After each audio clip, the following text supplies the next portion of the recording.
tema de el Meet, no sabía que tenía, suponía que no había límites. Finalmente sí. Así que bueno, les pido disculpas. Habrán recibido la notificación del aula virtual, ¿sí?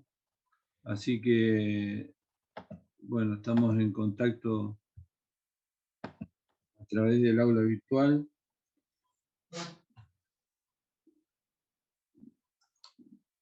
Ahí fui cargando la bibliografía de la materia. Faltan 2 unidades, tenemos tiempo. Pueden ir completando la lectura de los textos de la unidad 1. Y después hay una serie de cuestionarios que también corresponden a las 2 primeras unidades, que no son para entregar por el momento, simplemente tienen que ir tratando de resolverlos en la medida en que vamos avanzando con los textos. Son simples guías de lectura que tratan de facilitar la asimilación de los textos, de los temas que vamos trabajando. O sea que entre la lectura de los textos, la clase sincrónica los lunes y la resolución de las guías de lectura, que después podemos ir dedicándole un rato antes de iniciar cada tema cada lunes, en la clase sincrónica, tendríamos lo esencial para poder avanzar con el dictado de la materia. ¿Está bien?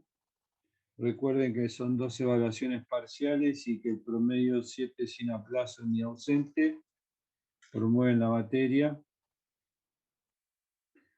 y que el examen va a ser sincrónico, o sea, como la clase, digamos, ¿no?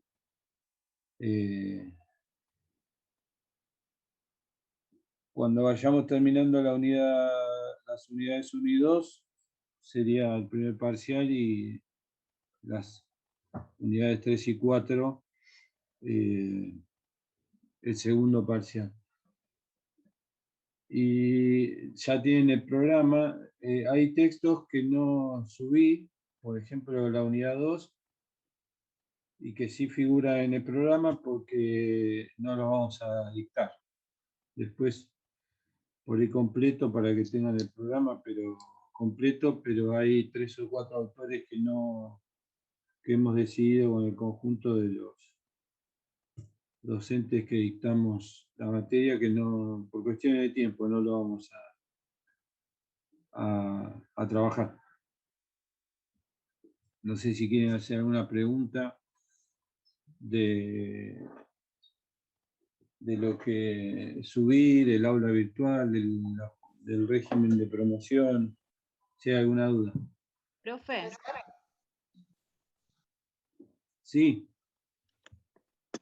¿El cuestionario está en el aula virtual? Sí, está en el aula virtual, en la pestaña Archivos. Ah, ok. Ahí tienen la bibliografía obligatoria y tienen además los cuestionarios. Bueno, profe. Bien. Profe, ¿ya hay una fecha para el parcial o todavía no se sabe? No, todavía no. El lunes que viene se las doy. La del primero, la del segundo va a ser después del receso. Recuerden que entre el 19 de julio y el 2 de agosto hay receso. Bueno, ¿Sí? listo. Sí. Bien. Gracias. Me preguntan cómo van a ser los parciales. Y lo más probable es que sean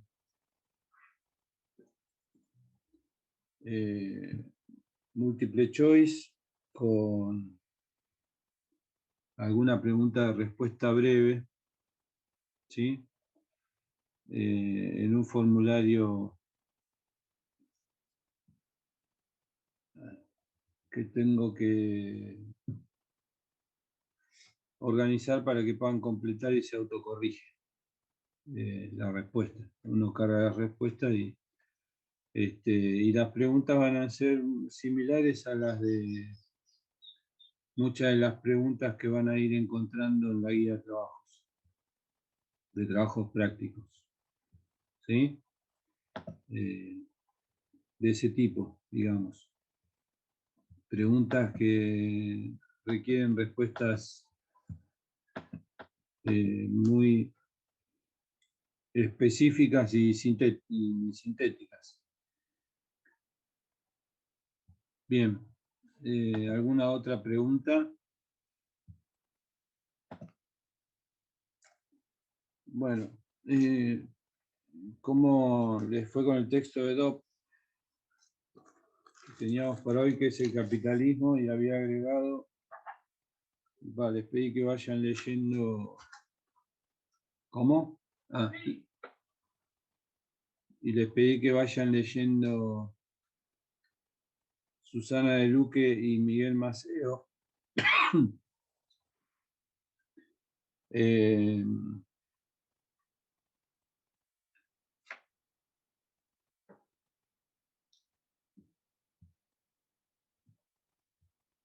Esperen que vamos a tratar de compartir la pantalla.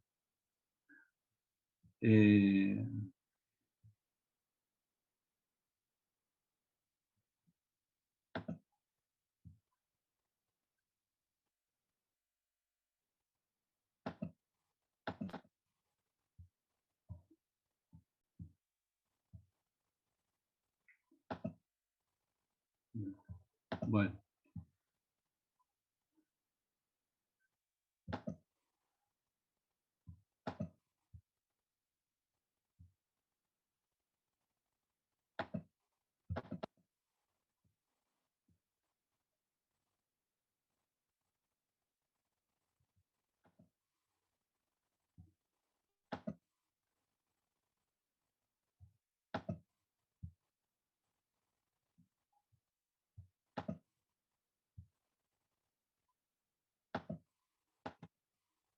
Se supone, a ver, ustedes me dicen, me parece que no. Tengo un esquema delante mío. ¿Puede ser? Sí, Sí, sí, sí, se ve. Sí. Sí, profe. Bueno. Es una parte del esquema.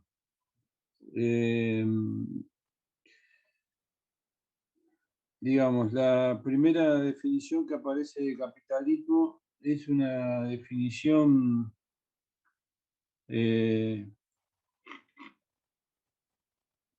donde el capitalismo aparece definido como un modo de producción, como un sistema.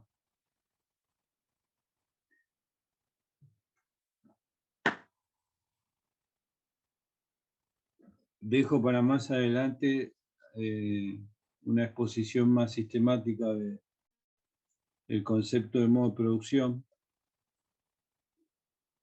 Y me voy porque es un concepto que Maurice Dobb es un economista británico que vivió casi todo el siglo XX, especialista en materia, en temas de historia económica. Y él ascribe, como lo dice el mismo texto, ¿no?, a una tradición teórica que se reivindica socialista o de izquierda. De hecho, estaba muy ligado al Partido Comunista Británico, un partido muy pequeño en términos cuantitativos, pero sobre todo después de la Segunda Guerra Mundial, con bastante influencia en los círculos intelectuales y académicos. Y en ese sentido, Maurice Dobb recupera toda una serie de conceptos construidos por Carlos Marx y Federico Engels, es decir, los fundadores de un tipo de explicación científica de la sociedad que se conoce comúnmente como materialismo histórico. Y Dobb construye este texto y toda su obra suponiendo un conocimiento de los principios fundamentales de las explicaciones que Marx y Engels han construido para la historia humana. Entonces, hay una serie de supuestos que por el momento voy a dejar de lado. Después iré desplegándolo en la medida en que avance con el propio texto que es el capitalismo, con el texto de Luque y Maceo y los conceptos fundamentales para la relación Estado y sociedad, y con otro texto que les pido que vayan leyendo para el lunes que viene, análisis de clase de Ralph Miliband, que también tienen ahí en la unidad 1. ¿Sí? Entonces hay una serie de consideraciones que las voy a ir haciendo luego. Lo único que puedo decir, o que voy a decir, es que, para no apartarme demasiado del texto de Dobb, es que para Marx y Engels, o sea, para el materialismo histórico, para esta corriente científica que también es político-ideológica, la historia de la humanidad ha atravesado y atraviesa diferentes formas de organización social. O sea, las necesidades humanas, tanto las materiales como las no materiales, se satisfacen a través de un conjunto de relaciones sociales, donde el concepto de relaciones sociales no es otra cosa que la interacción humana, la interacción entre sí de unos y otros individuos que integramos la especie humana. Y esas diferentes formas o esas diferentes relaciones sociales han ido permitiendo el desarrollo de diferentes maneras de organizar la sociedad. O sea, la sociedad es un concepto abstracto universal, pero es obvio que la sociedad argentina no es idéntica a la norteamericana, a la australiana o a la china. Pero son todas sociedades, las 4 que acabo de mencionar a modo de ejemplo. Son sociedades porque hay interacción, pero cada una de esas interacciones se desenvuelve en un determinado marco sociohistórico-cultural. Y eso nos hace diferentes. O sea, somos iguales o similares en términos de un concepto abstracto general, sociedad o sociedad humana, pero al mismo tiempo tenemos particularidades. Eso desde un punto de vista sincrónico, porque estoy pensando en esas 4 sociedades en el 2021. Incluso más, dije Argentina, Estados Unidos, Australia y China, que es lo que se me vino a la mente. China es una sociedad no capitalista, o por lo menos no como Estados Unidos, Australia y Argentina. Y entonces ahí tenemos otra característica que nos hace diferentes. ¿Cuál es? Que China tiene un modo de organización de la satisfacción de las necesidades humanas diferente al de Australia, Argentina y Estados Unidos. Que en términos esquemáticos de manual, digamos, China es no capitalista. O sea, es una sociedad donde la economía está planificada. A diferencia de Australia, Argentina y Estados Unidos, para seguir con ejemplo, que son sociedades capitalistas, diferentes entre sí, pero capitalistas las tres, donde la economía está organizada por el mercado, no por una planificación estatal. Entonces, lo que quiere instalar es lo siguiente. La sociedad no es otra cosa que el conjunto de relaciones y de interacciones interdependientes de los individuos que componen, los individuos de carne y hueso que componemos una sociedad. Como tal, ese concepto es muy general y abstracto. Al ser tan general y abstracto quiere decir que, que cuando uno define, no está pensando en Argentina o en Brasil o en Estados Unidos, está pensando en general. Eso es abstracto. Cuando yo digo árbol, me abstraigo de si estoy viendo un paraíso, un roble o un pino. Es árbol.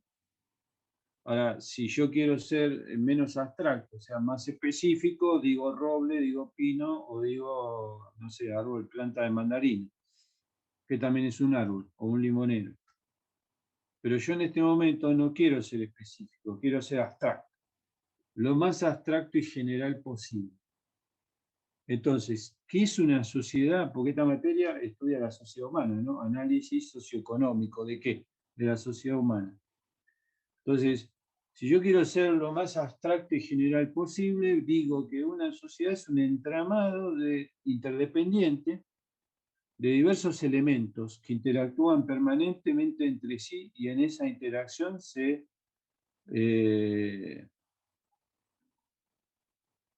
influyen mutuamente. Y en esa influencia recíproca o mutua hay, además de interacción, hay transformación.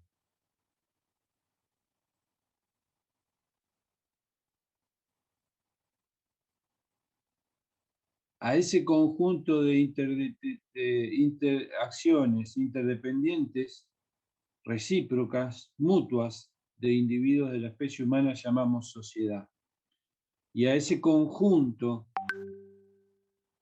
de interacciones sociales, el materialismo histórico las denomina relaciones sociales.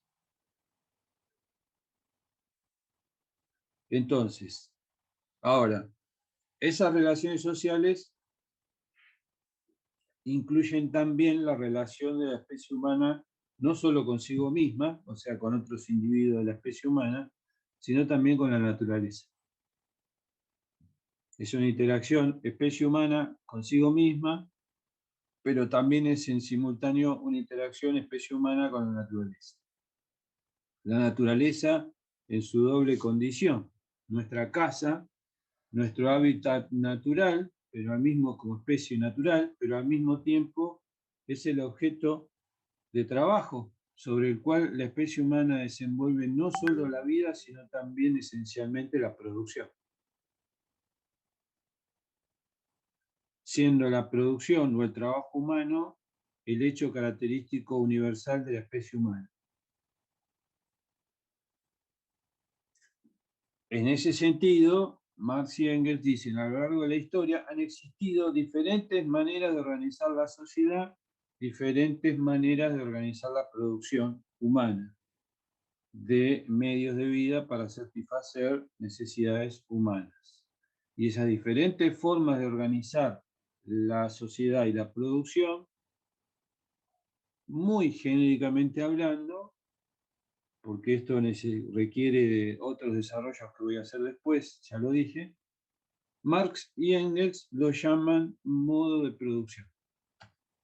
O sea, cada sociedad histórica tiene su modo de producción. La capitalista es una más, de las tantas que ha conocido la historia humana. No es la única, ni es eterna, no existió desde siempre. Tiene un origen histórico, una dinámica histórica, que es el tema de esta materia, como expliqué el otro día, y tiene una finitud histórica, o sea, en algún momento va a ser reemplazada por otra. No podemos decir en términos científicos cuándo, a qué hora y por dónde, pero el capitalismo es una forma histórica más. estamos pensando en la evolución de la especie humana que lleva miles de años, no en la biografía de 2 o 3 generaciones. Bueno, hasta acá más o menos se entendió lo que dije. Profe, ¿Alguna una consulta. pregunta? ¿Eh? Una consulta fuera del tema de lo que estaba hablando. Las clases, ¿las graba? No, si las quieren grabar, grábenlas. No hay problema. Yo no las grabo. Dice que le pida permiso al anfitrión de la sala para grabar la Claro. llamada. Yo te tengo que dar permiso, tenés razón. ¿Quién está hablando? Tengo el esquema. Agustín Falsone. Agustín, sí, ahí te veo. Eso significa que, o sea, yo te tengo que autorizar. Sí, sí. Bueno, déjame ver bien. Sí, porque tengo el número de anfitrión, pero el código, pero no sé dónde estaba. Después escríbeme por el correo del aula virtual y yo confirmo de que se puede grabar y lo grabás. ¿Sí? Bueno. Te digo, el departamento nos otorga el código de acceso como anfitrión. Yo ahora para abrir no lo uso, abro directamente el Zoom, pero voy a consultar si no hay ningún inconveniente con eso, con ese código. Por algo se lo dan solo a los docentes y no a los estudiantes en general. ¿Está bien? Sí, sí, sí. Bien. Bueno, respecto de... Es engorroso, pero vos sí podrías grabar con un celular, ¿no? Lo que pasa es que tiene... Aunque no tengas el código de anfitrión, digo, el código de acceso. ¿Alguna pregunta hasta acá?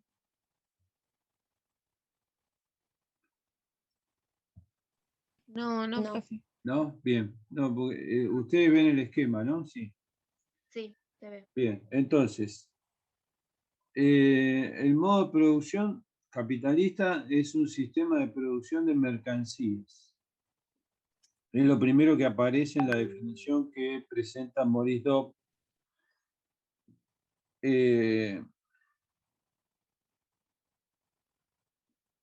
Y este sistema de producción de mercancías no es el único sistema de producción de mercancías posible. Existen otros, han existido otros. Uno que existe y que no es capitalista, pero sí es un sistema de producción de mercancías, es la China actual. ¿Sí? A lo largo del curso me van a escuchar un montón de veces hablar de China, porque China es un muy buen ejemplo, dada la centralidad que está teniendo en estos últimos tiempos, centralidad en términos económicos, geopolíticos y demás, para comparar sociedades que no son capitalistas y que tienen cierto peso en el concierto mundial, porque podría hablar de Cuba o de Vietnam, pero es mucho menos lo que uno sabe de Cuba o de Vietnam. Además, sobre Cuba hay muchos prejuicios producto de la Guerra Fría y de la actual guerra geopolítica. Sobre China también, pero el hecho de que las principales multinacionales occidentales capitalistas estén radicadas en China y que una parte importante de las mercancías que consumimos todos los días en Occidente sean fabricadas en China, le da un sesgo, o sea, permite doblegar el prejuicio que sí, ideológico-cultural, que sigue siendo muy fuerte respecto de, por ejemplo, Cuba, ¿no? Entonces, China es una sociedad no capitalista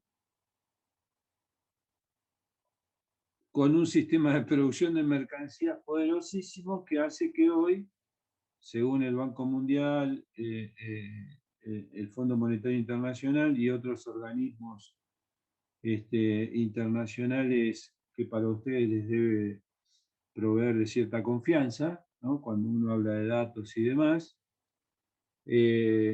Bueno, China es el primer Producto Bruto del mundo. Entonces, China es una sociedad que produce mercancías, pero no es capitalista. Eso es, entonces, lo digo, ¿cómo?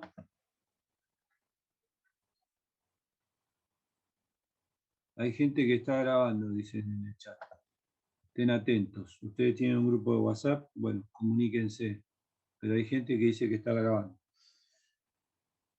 Entonces, ¿por qué marcamos esto?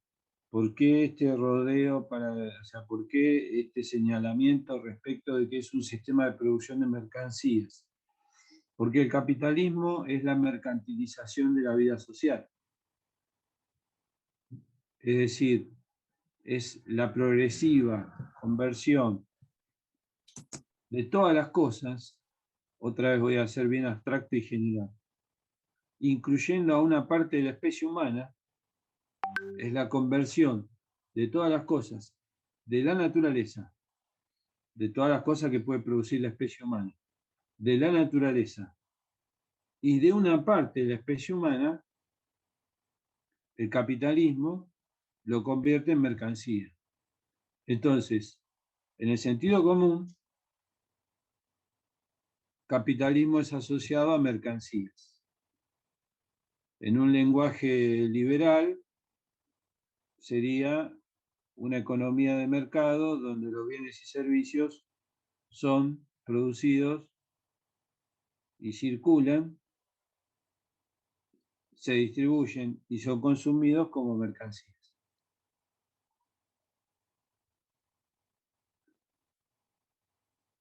En ese sentido, la característica principal, según Maurice Dobb, de este sistema de producción de mercancías, es que la propiedad privada de los medios de producción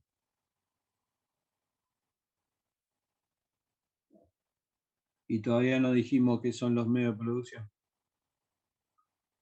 pero para entendernos rápido, el conjunto de máquinas, herramientas, materias primas, instalaciones, energía para poner en marcha el proceso de producción.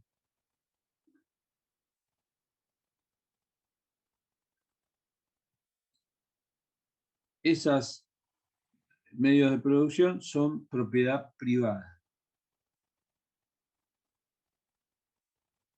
Propiedad privada de individuos que forman una clase social, que es la clase capitalista. ¿Sí? Esa es la primera característica de este modo de producción, como aparece ahí en el esquema. ¿Sí? Concentración de la propiedad privada individual de los medios de producción. Profe, ¿qué ¿Sí? dice abajo de desigualdad social? ¿O no lo va a poner al final a eso? Hay un problema abajo de desigualdad social, en el cuadro que está tapado dice fluctuación de precios, pero todavía no llegué a eso. Ah, ok, ok. Porque el Word Online, nada, tiene su... no es idéntico al Word común, por un problema de la PC estoy usando el Word Online y no hay manera de que corra ese cuadro de ahí. Pero ahora lo voy a explicar. Lo que quería ahora destacar es la concentración de la propiedad privada individual de los medios de producción. Muchos de ustedes son de Campana, ¿no? De la ciudad de Campana, ¿verdad? Otros serán de Exaltación de la Cruz, otros de Escobar, otros de Zárate, ¿no? Pero muchos de ustedes son de Campana. Y bueno, cuando hablamos de concentración de la propiedad privada individual de los medios de producción, estamos hablando de Paolo Roca, o de los accionistas que son los dueños de Toyota. Concentración de la propiedad privada individual de los medios de producción. No estamos hablando del tipo que tiene una carpintería y trabaja con el hijo y 2 empleados, o de que también es propietario de instrumentos de producción, ¿no? No. Cuando hablamos de concentración de la propiedad privada individual, capitalista de los medios de producción, estamos hablando de individuos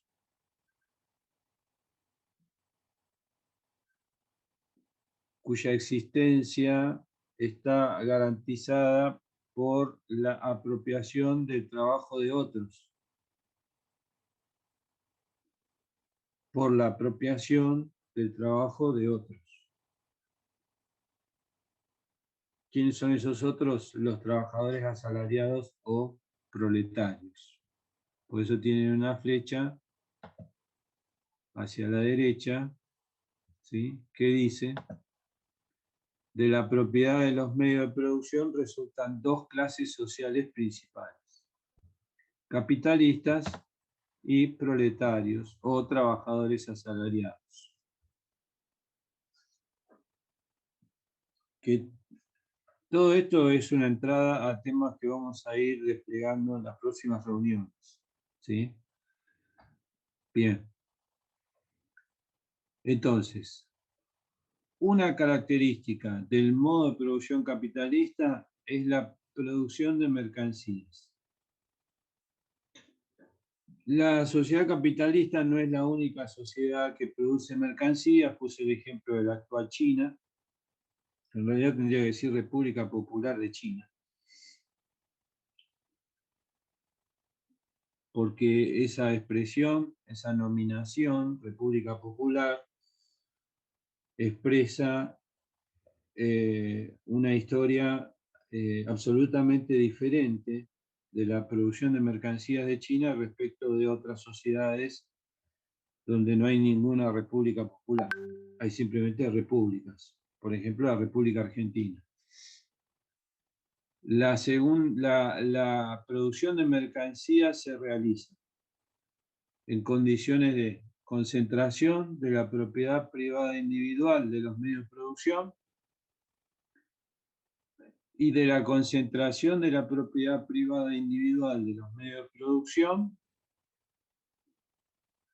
se despliegan no las únicas, pero sí las 2 clases sociales principales vinculadas a la producción de mercancías, que denominamos capitalistas, los dueños de los medios de producción, y no capitalistas o proletarios o trabajadores asalariados, que son los no propietarios, o somos los no propietarios de medios de producción. En ese sentido, y siguiendo el esquema con las flechas hacia la derecha, toda sociedad capitalista incluye estas 2 clases sociales principales, y en toda sociedad capitalista se deriva de esas 2 clases sociales principales el conflicto de clases. Tema no de hoy, sino de Ralph Miliband, Análisis de clases. ¿Sí? Es decir, la sociedad capitalista tiene como característica ser una sociedad desigual, no en términos de ingresos solamente, no en términos solamente de prestigio, no solamente desigual en términos de diferente capital simbólico, cultural, económico, sino que en este momento estamos hablando de una diferenciación social, de una desigual distribución de la propiedad de los medios de producción. Y a partir de esa desigualdad, estas clases sociales principales, no las únicas, y este conflicto. Un conflicto permanente, más o menos intenso, entre los propietarios de medios de producción, que son al mismo tiempo compradores de fuerza de trabajo, y los no propietarios de medios de producción, que son al mismo tiempo los vendedores de fuerza de trabajo. O sea, la característica de la sociedad capitalista es ese conflicto, o es una de sus características principales.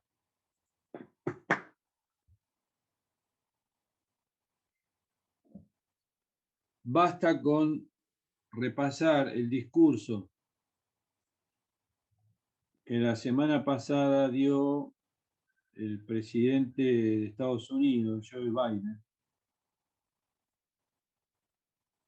donde remarcó, donde, entre otras cosas, mencionó, y lo digo a Biden para no hablar del peronismo, porque si hablo del peronismo o de la izquierda, uno dice, bueno, siempre les pongo un ejemplo que uno no sospecharía de socialista, ¿no? El presidente de Estados Unidos,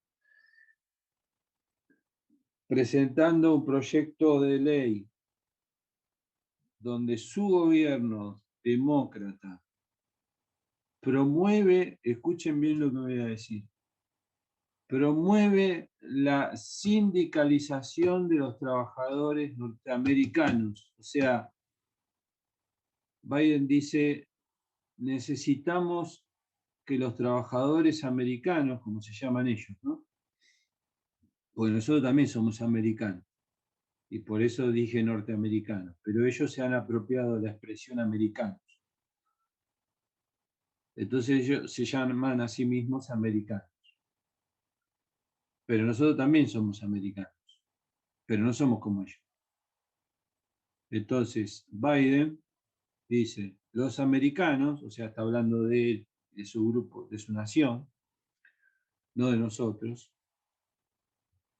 necesitan más sindicatos. Escuchen bien, ¿sí? Porque nosotros vivimos en una burbuja en Argentina, con comunicadores, opinólogos de redes sociales y políticos en general de muy baja preparación.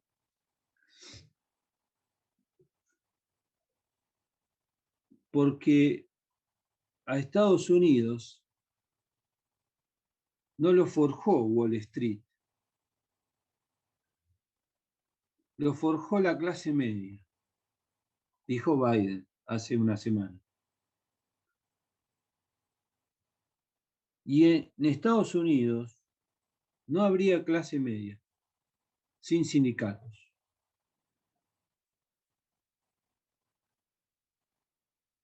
Entonces nosotros queremos que los americanos se sindicalicen, o sea, se afilien a un sindicato, en la rama de actividad en la que se desempeñan como trabajadores asalariados. ¿Por qué? Porque la sindicalización promueve la organización de los trabajadores para defender sus derechos como trabajadores en condiciones un poquito menos desfavorables respecto a los capitalistas. Y eso generaría mejores condiciones de vida para los trabajadores. Y esas pequeñas o sustanciales mejoras de vida de los trabajadores promueve el consumo y el progreso económico. Y por eso para Biden, que no es un intelectual socialista ni populista, ni mucho menos, para que haya clase media, tiene que haber sindicatos.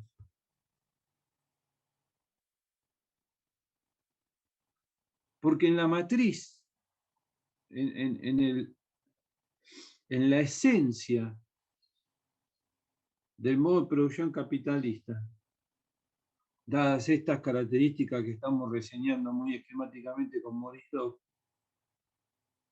ese conflicto de clases es el que permite el ascenso social.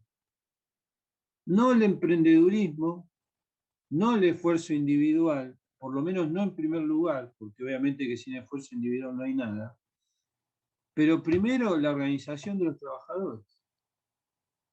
Eso dijo el presidente norteamericano hace una semana. Sin sindicatos no hay clase media. Y sin clase media no hay economía, porque él estaba hablando de quiénes hicieron a Estados Unidos lo que es. Y lo dijo, no Wall Street, no las finanzas, no la especulación, la producción. Y al meter a los sindicatos como un elemento fundamental del ascenso social, está refiriéndose directamente a este conflicto de clases. Por supuesto que las organizaciones sindicales tienen mucho para mejorarse. Profe, tengo una duda. Sí, ¿Qué significa FT? FT, perdón. fuerza de trabajo. Fuerza de trabajo. Y MP, medio de producción. ¿Sí? Fuerza de trabajo.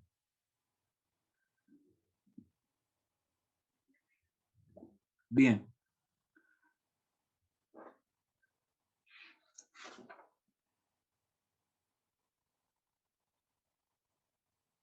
¿Por qué insisto en este ejemplo que acabo de dar? Vamos más o menos hasta acá. ¿Por qué Sí, sí.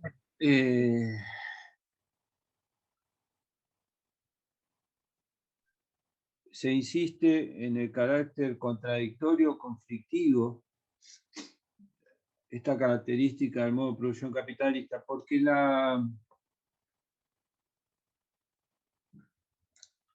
tendencia inherente al sistema capitalista es la concentración y acumulación del capital, que es lo que tienen arriba, a la derecha del esquema. Es decir, si no hay, a ver, el capitalismo es una sociedad de mercado, sí, pero no es cualquier sociedad de mercado. Hay otras sociedades de mercado que no son capitalistas. Han existido antes, existen ahora. ¿Qué características tiene esta sociedad de mercado capitalista? Bueno, lo que Morizot denomina, siguiendo a Marx, la anarquía de la producción. Es decir, en el modo de producción capitalista, los que planifican la producción son los capitalistas, pero no a través de una lógica sistémica, sino a través de una lógica individual. Y acá me hago un paréntesis. ¿Qué quiere decir lógica sistémica? ¿Por qué Maurice Dobbs insiste tanto en el concepto de sistema? ¿Por qué nosotros en la exposición del texto insistimos tanto en el concepto de sistema? El concepto de sistema es un concepto de la biología. Como todo concepto de la biología o de las ciencias naturales que pretende explicar los fenómenos sociales, suelen ser polémicos en el ámbito académico porque puede llevar a confusiones y a razonamientos peligrosos, ¿no? El darwinismo social es el ejemplo más claro. Es decir, la evolución de las especies de la naturaleza aplicada a la vida social, ¿no? Y la supervivencia del más apto. O sea, eso suele producir o empujar a ideologías y prácticas sociales antihumanas. ¿Mm? La idea de que adáptate o pereces, ¿no? O quedas en el camino. Bueno, si bien usar sin ningún tipo de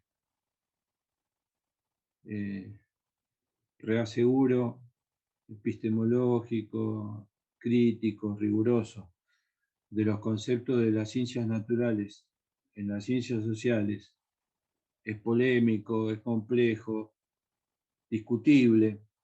La noción de sistema es una noción, insisto, que proviene de la biología, pero que es muy útil y que con los recaudos necesarios es muy productiva, provechosa. Es decir, sistema es un conjunto organizado de elementos que forman, vamos a decirlo así, una estructura, cualquiera. Y entonces, un sistema es una estructura organizada a partir de la existencia de diferentes subestructuras o subelementos.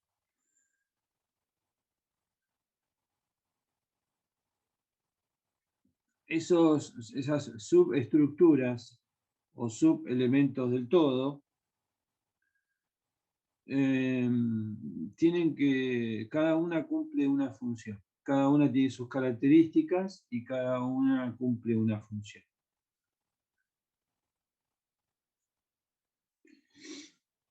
A partir de esas características y de esa función se supone, o la noción de sistema supone, que esas funciones y esas características de cada subestructura están interrelacionadas, son interdependientes y están organizadas en función del todo, o sea, en función de la estructura. O sea, no hay azar, sino que lo que hay es interdependencia y un cierto orden. En la medida en que esas subestructuras funcionan convenientemente, el organismo o la estructura o el sistema se desenvuelve en condiciones de equilibrio. En la medida en que por algún motivo, externo o interno, esas subestructuras empiezan a tener dificultades para cumplir con sus funciones, para cumplir con esas interrelaciones, con esas interdependencias,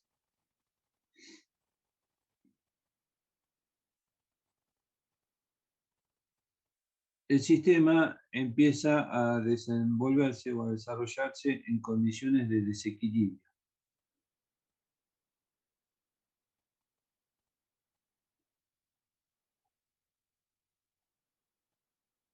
Entonces, primer asunto. La sociedad capitalista es un sistema. La noción de sistema la acabo de reseñar esquemáticamente en estructura, subestructura, funciones interdependientes, equilibrio, desequilibrio. En ese sentido, el sistema de producción de mercancías de la sociedad capitalista opera con una lógica sistémica, pero al mismo tiempo con una lógica individual. La lógica sistémica es el valor o la ganancia. Todos los capitalistas organizan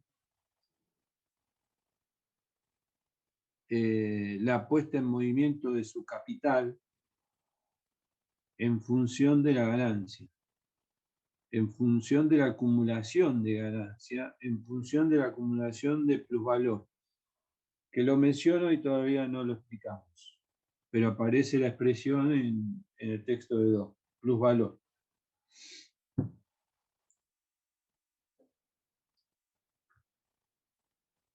En ese sentido, todos los capitalistas son iguales. Tienen una lógica sistémica. Esa lógica sistémica es la producción y acumulación de ganancia o plusvalor. Bien. Pero al mismo tiempo, cada capitalista compite con otros capitalistas.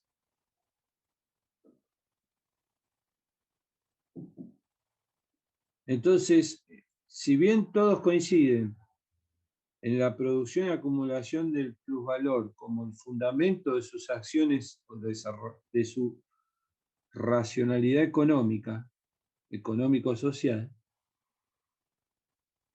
hay una lógica individual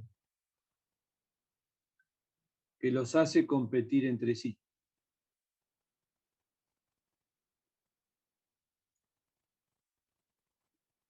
¿Por qué se usa la expresión anarquía de la producción? Porque cada capitalista... Profe, Sí, ¿podrías repetir una vez más lo de lógica individual y lógica sistémica? Que no sí, me quedó claro cada una. sí, sí. Hay una lógica sistémica, que es la acumulación de valor. O sea, todos los capitalistas tienen esto en común, que es, lo voy a decir mal y pronto, inundar el mercado con sus mercancías. Y a través de sus mercancías, realizándolas como tales a través de la venta, o sea, cuando venden sus mercancías, acumulan el plusvalor, o sea, el dinero, ¿no? Valorizan lo invertido, acumulando lo obtenido al inundar el mercado con sus mercancías. En ese sentido, el comportamiento es idéntico en todos los casos. Hay una lógica sistémica que tiene que ver con el valor. ¿Sí?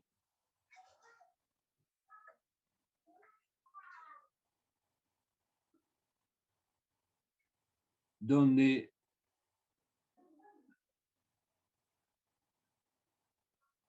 todos los capitalistas invierten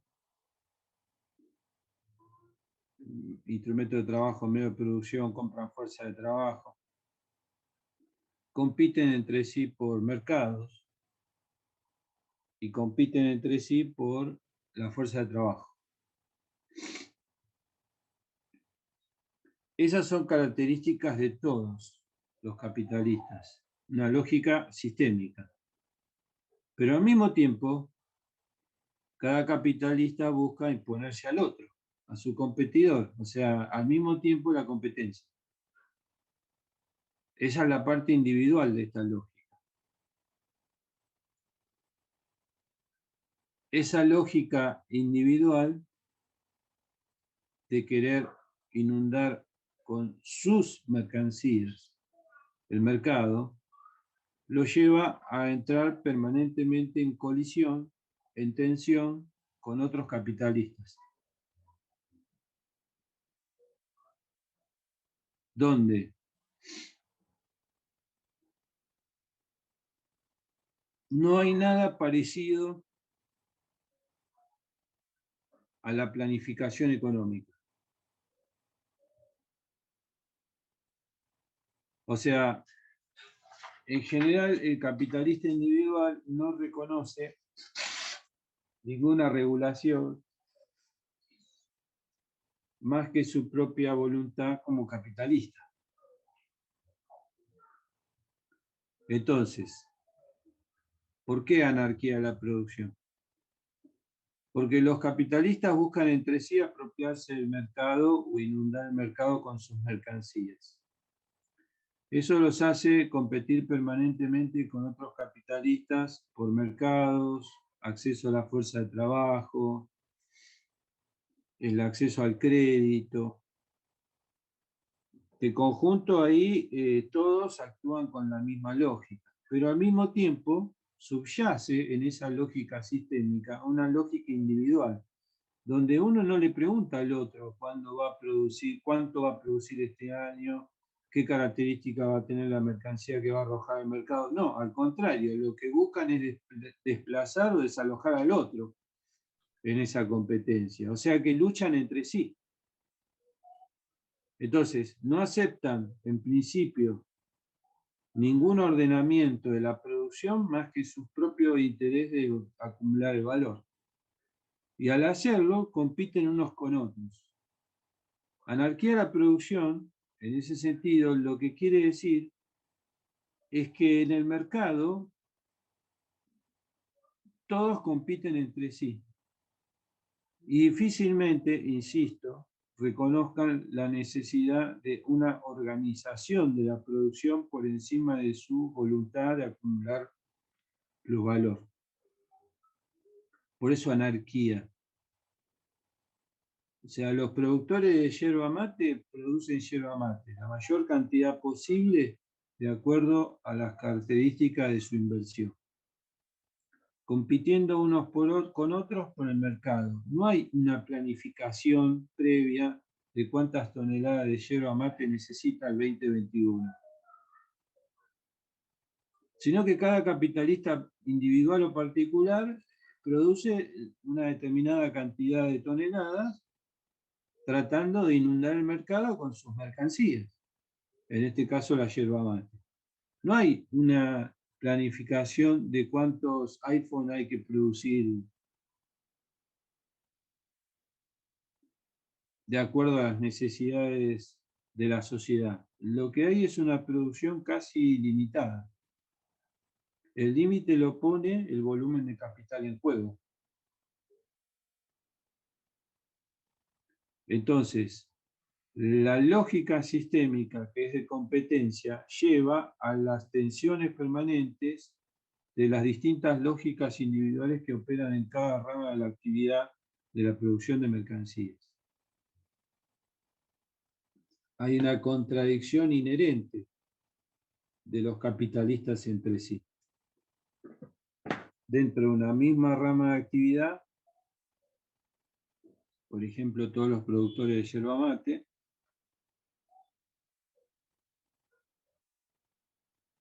dentro de una misma nación o Estado nacional, todos los capitalistas compitiendo entre sí, y de los distintos capitalistas unos con otros respecto de los diferentes estados nacionales.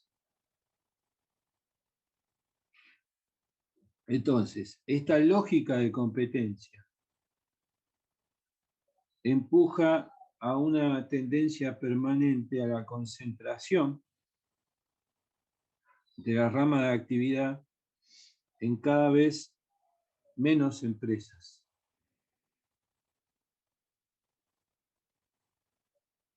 O sea, una fuerte tendencia a la acumulación, a la concentración, perdón. Y esa lógica individual choca con la lógica sistémica.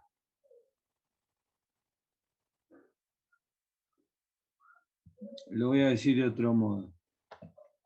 Para ir cerrando esto, dejé de compartir, ¿no? Todavía no expliqué el plusvalor, eso sí, todavía no lo expliqué. Sí. ¿Por qué la individual choca con la sistémica? Yo entendí que la individual nace a partir de la sistémica. ¿O está mal? No, no está mal. Lo que pasa que estoy...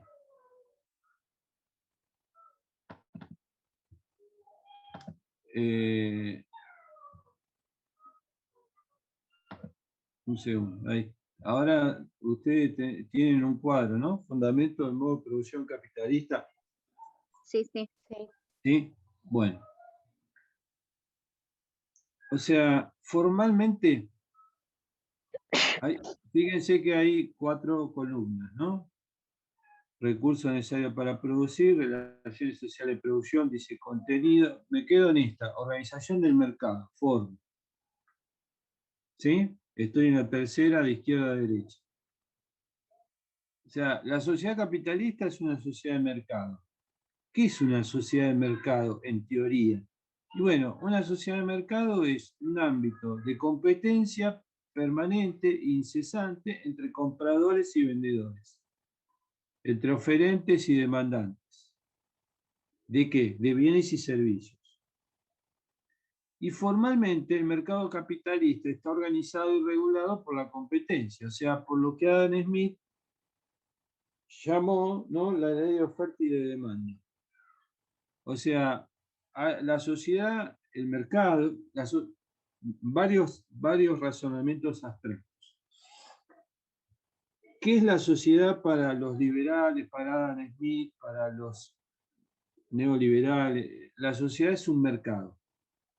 O sea, todos los atributos de la interacción humana están subsumidos a un asunto de individuos que competimos entre nosotros por la supervivencia. No una supervivencia salvaje, mediada por la violencia y la guerra, sino una supervivencia reglamentada y ordenada por el mercado, donde cada uno de nosotros, o como compradores o como vendedores, intervenimos en el mercado, ¿sí?, para ofrecer y acceder en dos movimientos que son interdependientes a los bienes y servicios.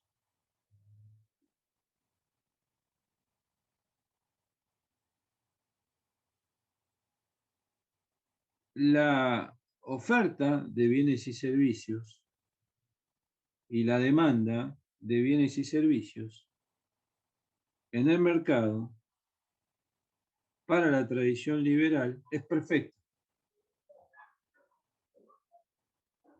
En el sentido de que la demanda determina el precio de quienes están del lado de la oferta. La oferta resuelve un problema de demanda.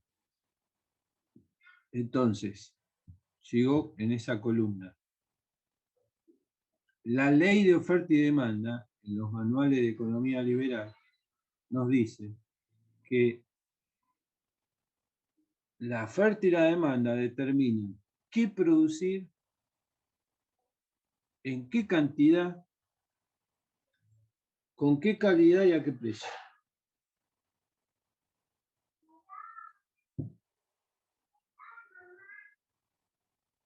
¿Está bien? Esa es la ley de oferta y demanda, formalmente.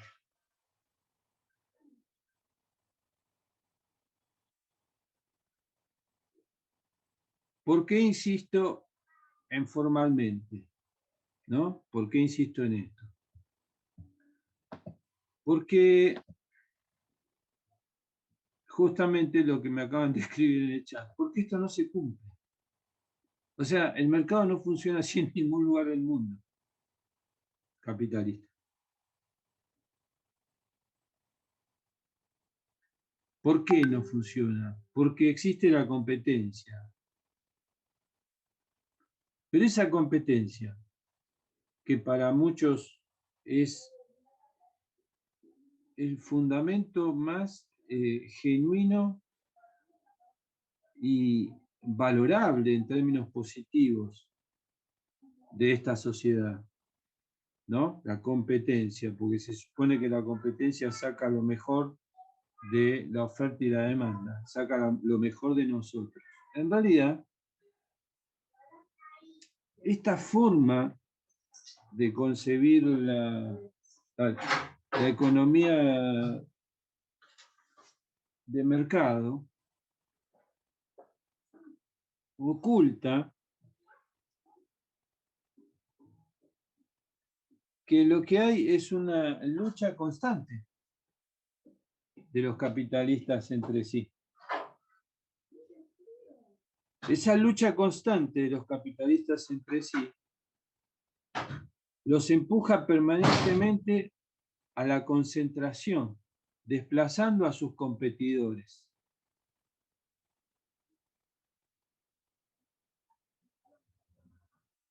Interviniendo en mecanismos sociales, en diversos mecanismos sociales,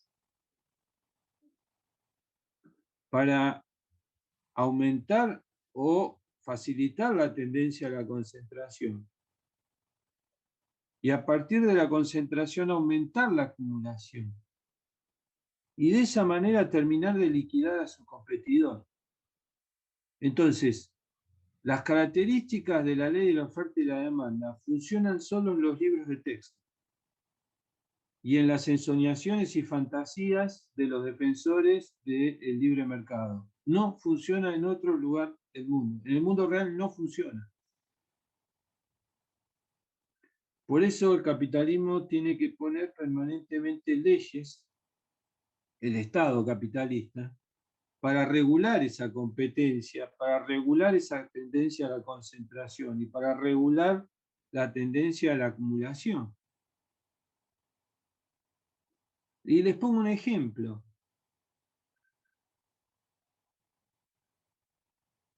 En Argentina hay un solo productor de acero. ¿Quién es? y todos los derivados del acero, ¿no? ¿Quién es? Tenaris y Siderca. Gracias. ¿Tiene algún otro competidor nacional? Siderca. Hay otra empresa que vende, Argentina, ¿no? O con asiento en Argentina. No. No, no la tiene. La tenía. Era estatal. Somisa, en San Nicolás. La privatizaron. ¿Quién la compró? Siderca. Gracias. Siderca. Bueno, a ver, díganme, ¿cómo hacemos funcionar la ley de la oferta y la demanda en ese ámbito de la producción?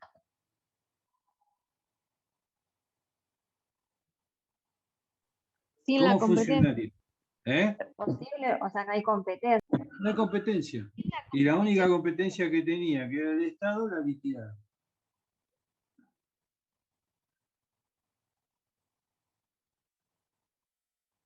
¿Por qué hay inflación de precios de alimentos en Argentina en plena pandemia y caída del Producto Bruto Mundial? ¿Por qué los precios de los alimentos suben? Y nos Por la pegan. inflación y el aumento del dólar. Porque, ¿Cómo? Por el aumento del dólar. Porque aumenta el valor de la materia prima. Porque está aumentando el precio internacional de los alimentos. ¿O porque se emite muchos dineros en respaldo? ¿Se emite mucho? Muchos dineros sin respaldo. Eso dicen los que defienden estas teorías de la columna 3 del cuadro. Exactamente, pero no es así. Porque Estados Unidos también emitió y no tiene la inflación que tenemos nosotros. Y Alemania también emitió. Todos los bancos centrales emitieron en la pandemia por una sencilla razón, se cayó el comercio mundial.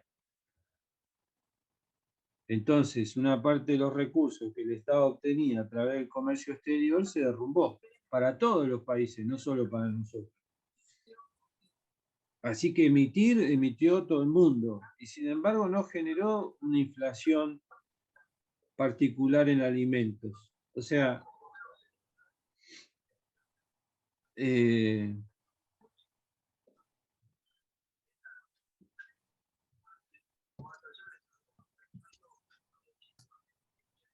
están subiendo los precios de los alimentos Profe, en el mundo. ¿Sí? Sí, decime. ¿podrás subir el cuadro para copiar? Lo subo un poquito. Perdón. No, está bien. Igual el cuadro es más complejo, pero quería ver particularmente esto. ¿Sí? Entonces, espere porque estoy buscando el dato. Un segundo. No, ya sé. Entonces.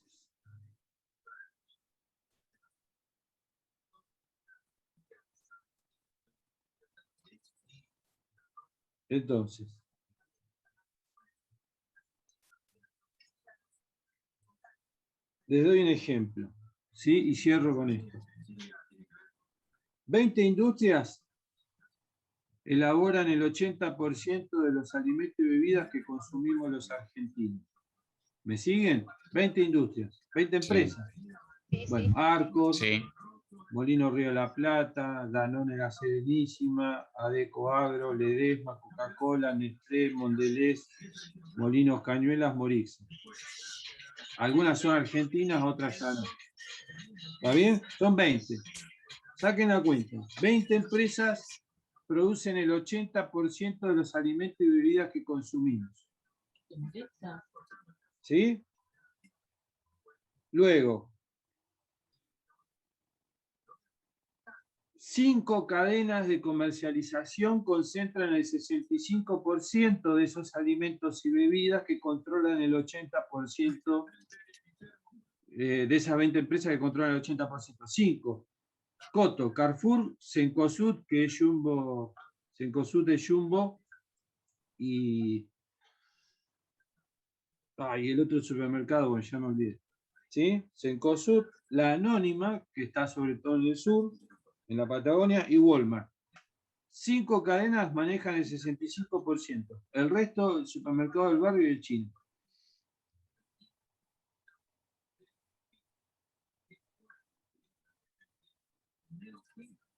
Si el 80% de los alimentos y bebidas los controlan 20 empresas, y el total de alimentos y bebidas que se consumen en Argentina se comercializan a través, perdón, el 65% se comercializan entre 5 cadenas de ventas.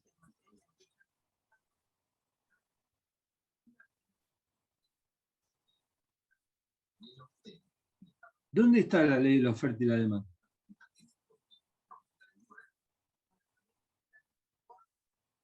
No funciona. Lo que hay son monopolios u oligopolios, como en el caso del acero de Tenaris. ¿Se entiende lo que quiero decir? Entonces,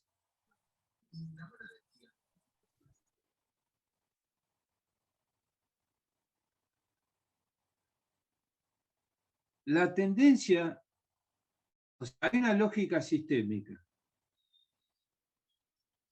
que es arrojar, o sea, invertir capital en una mercancía determinada para recuperar esa inversión con un plus de valor, un plusvalor, o sea, una ganancia, copando determinado o tratando de competir mejor, competir a través de la ley de la oferta y la demanda en un determinado segmento del mercado a partir de una determinada mercancía. Hasta ahí, bárbaro. A mí, como consumidor, esa competencia de los diferentes capitales entre sí me permite elegir, optar, comparar, decidir.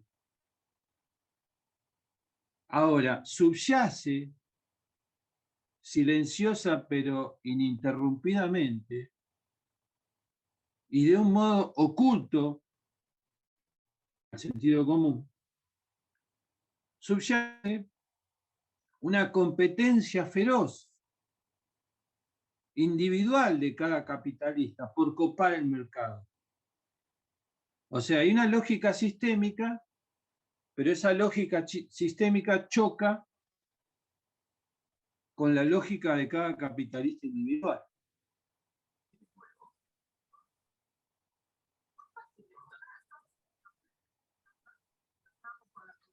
Esa lógica sistémica que choca con la lógica individual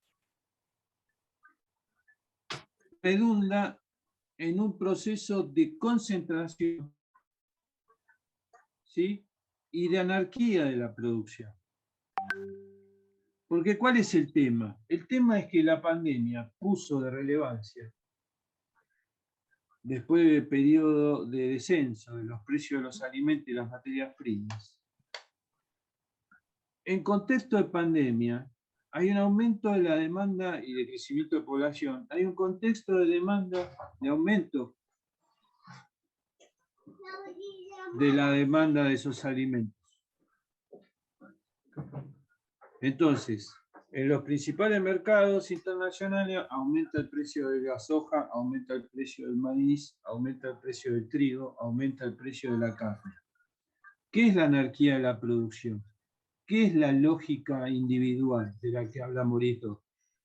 Que el tipo que exporta carne en Argentina, o el que exporta leche, o el que exporta queso, o el que exporta productos derivados del trigo, en este momento puede exportar a un precio infinitamente superior a lo que se paga por esa mercancía en el mercado interno.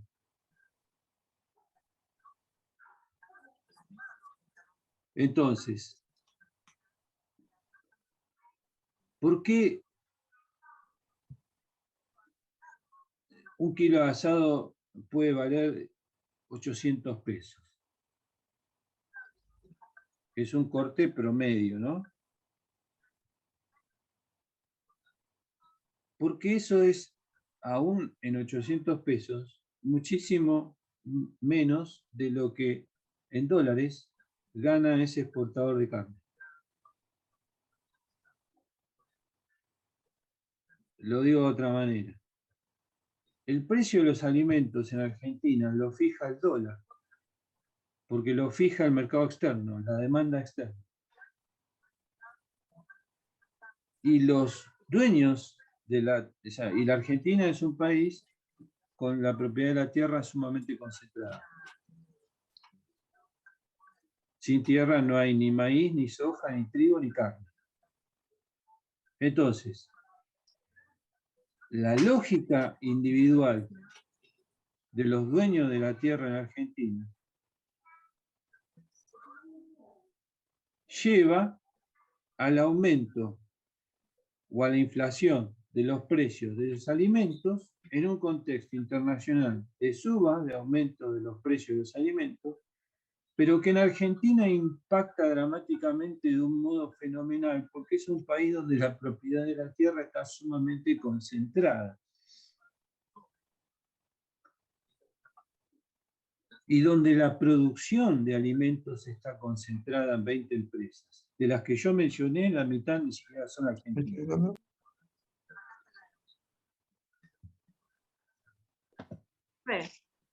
Profe, ¿Se entiende lo que quiero decir? O sea, el Profe. tipo que exporta carne no piensa en pesos su ganancia, en dólares. Entonces, Profe, te habla un chico. profe, ¿cómo? Sí, dale. profe, lo Se que yo creo corta.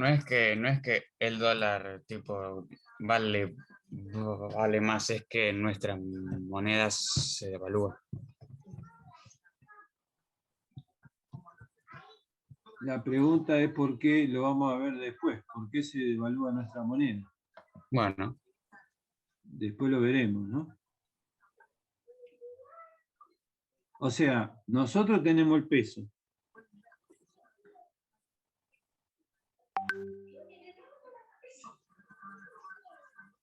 Pero los precios de los dueños de las mercancías los miden en dólares. sí. Y su equivalente en pesos. Entonces los tipos te dicen, vos querés un litro de leche, genial, mirá, a mí el litro de leche me lo pagan en $1. Pero el dólar está a 120. Bueno, 120 o nada. 120 pesos. O sea, hoy un litro de leche de la Serenísima de 3% graso, que es la que tiene leche, la otra es agua.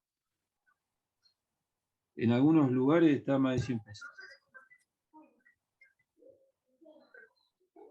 Ahora, nosotros Digamos que somos se productor de leche. compensa,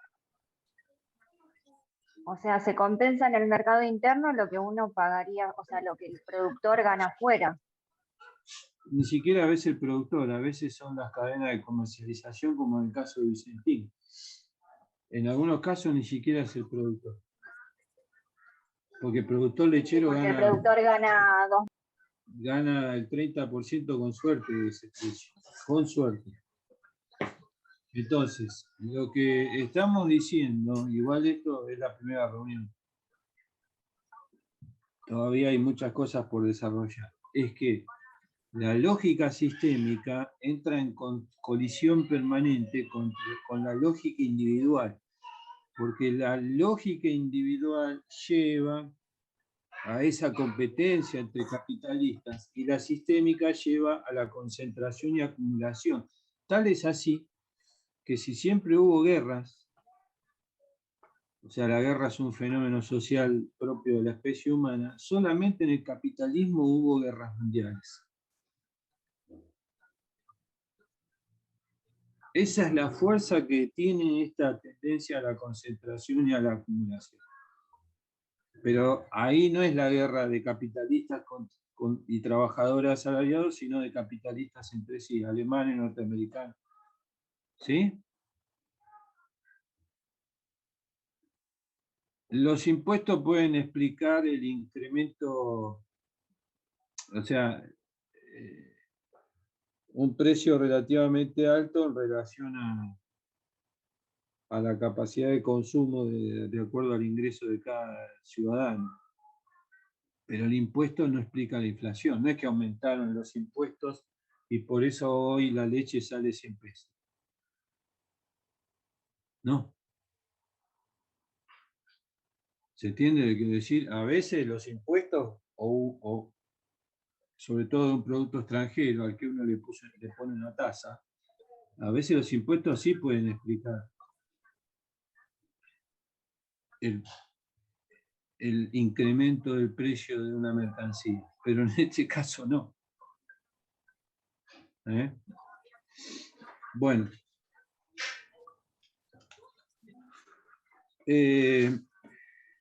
Organicémonos. Yo en este momento tengo que... 10:30 tengo que salir, 10:30, pero tengo una Profe, tarea. Sí.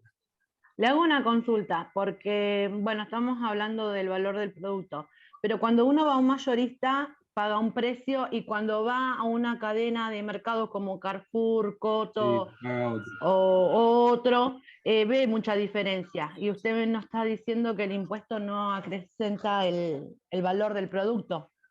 No, no necesariamente explica el incremento del precio, no del valor, del precio de un producto. No necesariamente. Sí. Y bueno, ahí lo que pasa es que se te agrega una cadena de comercialización y eso encarece la ganancia de esa cadena de comercialización, encarece el valor de la mercancía. Pero cada una de las cadenas, por ejemplo, Maxi Consumo, Jaguar, son mayoristas y, o sea, desde mi punto de vista, tanto la cadena Carrefour o Coto, dando un ejemplo, también compran por mismas cantidades que un mayorista, ¿o estoy equivocada? ¿El valor debe ser para las dos partes iguales? Eso depende del volumen de compra de cada uno, ¿no? O sea, cuánto compra el Maxi Consumo, por decirlo así, cuánto compra Carrefour.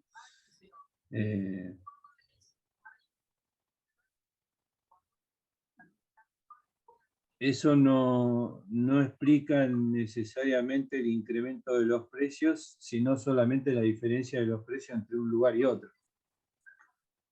Lo que pasa es que hay una confusión entre valor y precio y no son exactamente lo mismo. Bueno, escúcheme una cosa, porque hoy tengo que cortar sí o sí 10:30. Hagamos esto. Ustedes tienen para el lunes... el lunes feriado, ¿no? Profe, ¿no sacaron el feriado al final? No, creo que no es feriado el lunes al final, ¿no? No sé. Entonces, creo que no. Profe, O sea, para evitar y el la cuadro no lo circulación. terminé de copiar al final. ¿Lo va a ¿Cómo? pasar la clase que viene? No te escuché. El cuadro, ¿lo va a pasar la clase que Sí, viene? sí, lo termino Yo de le hice- explicar la clase que viene y se los paso. Yo le hice Escúchame una captura, cosa. sí, después lo paso al grupo si Igual, quieren. igual lo pasaron al grupo, así que. Sí, pero falta la última parte, la de abajo de todo. Sí, por eso. faltan las sí, otras columnas. sí. Claro. Listo, Bueno, profe, escúcheme una gracias. cosa. Tareas para el lunes 24. En principio creo que no es feriado puente. No. Así que el lunes tenemos clases, porque el feriado es el 25, no 24. ¿Está bien? Entonces, resuelvan el cuestionario para Maurice Dobb, que es el capitalismo. Ahí los obligo a... Y el cuestionario de De Luque y Macedo. ¿Sí? Resuélvanlos, no para entregar, sino para que traigan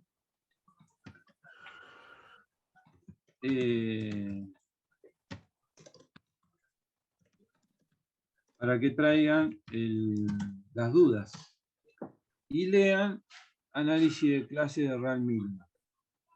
¿Sí?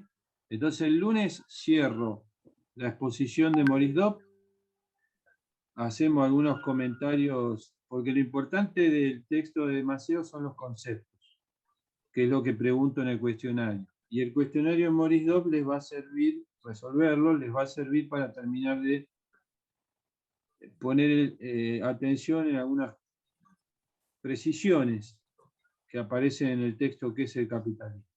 Y vayan leyendo análisis de clase que completa, ¿sí? La primera parte de la unidad 1. Entonces esas dos tareas, los dos cuestionarios y la lectura de Mili van para el lunes. Salvo que el gobierno nacional decrete que el lunes es feriado puente, que me parece que no, el feriado es el martes, por lo tanto el lunes tenemos clase. ¿Está bien? En este Zoom, cualquier pregunta mandan un mensaje por el aula virtual y el lunes después de las clases les comparto. ¿En el mismo archivo. horario? Sí, sí, a las 9 de la mañana y hasta las 6. ¿Sí? Profe, Gracias. Sí. los cuestionarios en algún momento se van a entregar para tener una Sí, corrección. pero más adelante, por ahora vayan resolviéndolo como ejercicio de comprensión de texto. Listo, ¿Sí? gracias. Hoy Profe. hoy tengo que cortar antes. Yo tengo el horario de 10 a 14. Sí, pero el lunes pasado, si no había inconveniente, era más práctico arrancar a las 9 y de 9 a 11. No me vamos colgué, a dar perdón. 4 horas de Sí, Zoom, pero es posible. el tema, ¿sabe cuál es? En mi caso, que mi nene está yendo lunes y miércoles en el horario de 8 a 9. O Va a sea la que escuela entras- 9 y yo vivo en un barrio. Entraría 9:20, 9:30. Sí, no hay problema. Si podés, sí, no hay problema por esos 20 minutos. Bueno, listo, profe. Mil disculpas, Nos me vemos el colgué lunes hoy. a las 9. Empecé Igual más estén tarde. atentos, pero creo que se levantó el feriado puente, así que tendríamos clase. Listo, profe, gracias. Bueno, gracias. Hasta luego, profe. Nos vemos. Nos Chao, vemos. profe.